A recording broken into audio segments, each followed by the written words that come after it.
Bonjour, je suis heureux de vous retrouver au travers de cet épisode des Essentiels sur Valrhona TV. Aujourd'hui, nous allons parler truffe. Et oui, la truffe mondialement connue. Et grâce à qui? Grâce à Monsieur Dufour, en 1895, en Savoie, à Chambéry. Ce brave pâtissier, par manque de chocolat, se sentit obligé de répondre à une commande et de mélanger du cacao poudre, de la crème et de la vanille. Cette petite page d'histoire terminée mais essentielle, nous allons parler maintenant de notre façon à nous, l'école du grand chocolat, de réaliser les truffes. Et nous vous proposons 3 méthodes. Première méthode est la plus classique, la truffe pochée. Cette truffe est constituée d'une ganache que nous allons bouler, puis ensuite nous allons l'enrober pour la rouler dans le cacao. Deuxième version de truffe, la truffe cadrée, qui vous permettra de réaliser des grosses quantités. Et une dernière technique qui nous vient d'Allemagne. Et j'en profite pour remercier nos confrères chocolatiers allemands qui nous ont apporté cette technique, qui nous permet maintenant d'avoir des corps creux très souples, voire même liquides. Réalisons maintenant les truffes dressées à la poche. Et pour cela, j'ai préparé auparavant une ganache. Pour cette ganache, je vous encourage à revisionner l'épisode sur l'émulsion. La ganache est cristallisée. Nous allons maintenant la dresser à la poche de 3 façons différentes. J'ai préparé 2 douilles, une d'à peu près 14 pour dresser les muscadines et une douille de 10-12 pour dresser les truffes version boule.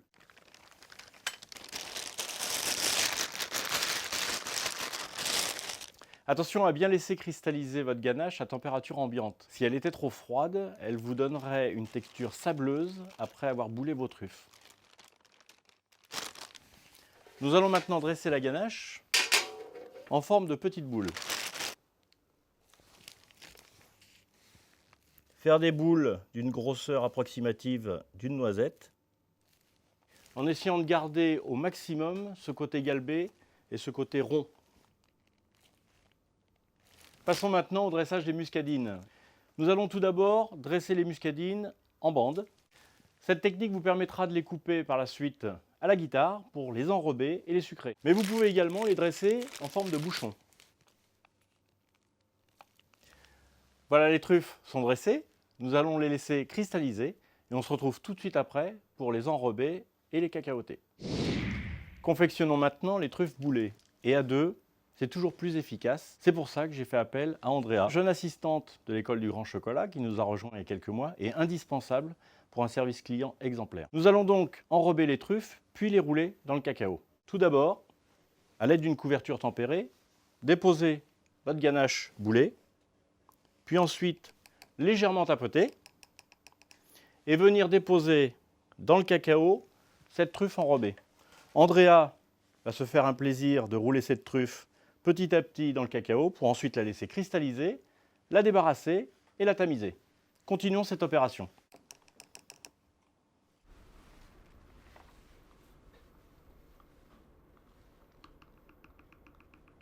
C'est bon comme ça, Thierry?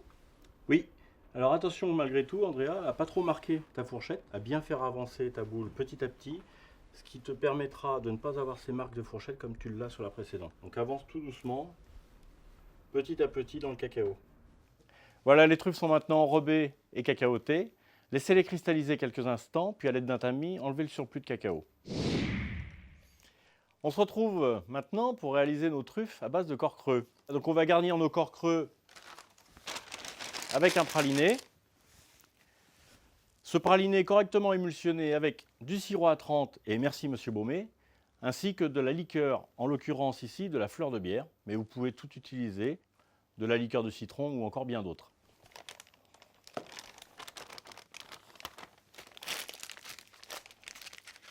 Garnissez correctement les corps creux en prenant soin de ne pas déborder, ce qui provoquerait quelques soucis à l'obturation.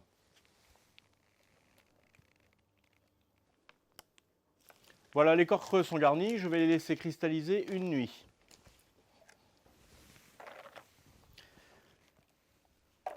Les voici une fois cristallisés et nous allons maintenant les obturer. Deux façons pour les obturer. Une première, à l'aide d'une plaque à obturer. Il vous suffit juste de poser cette plaque sur les corps creux. Nous allons tout d'abord décristalliser le dessus des corps creux.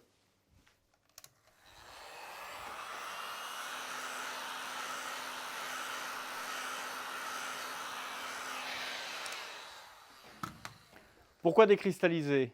pour que la partie de couverture tempérée qui va venir fermer ce corps creux puisse fusionner avec cette partie décristallisée.